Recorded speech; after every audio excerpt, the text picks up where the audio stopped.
Hey everyone, in this video, I'm going to show you on how you can add plane tickets to Google Wallet.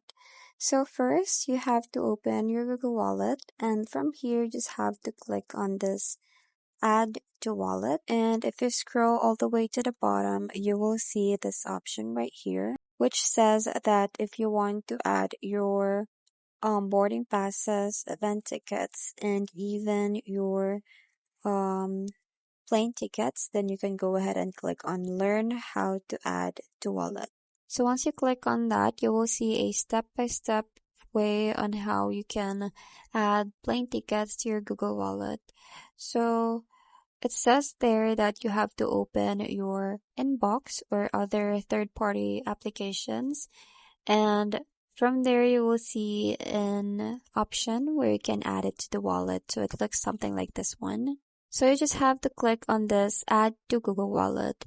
So from there you will see the on-screen instructions. So you just have to follow that one. So that's pretty much it. That's very quick and easy. I hope you find this video helpful. Thank you for watching, and I'll see you in my next one. Bye!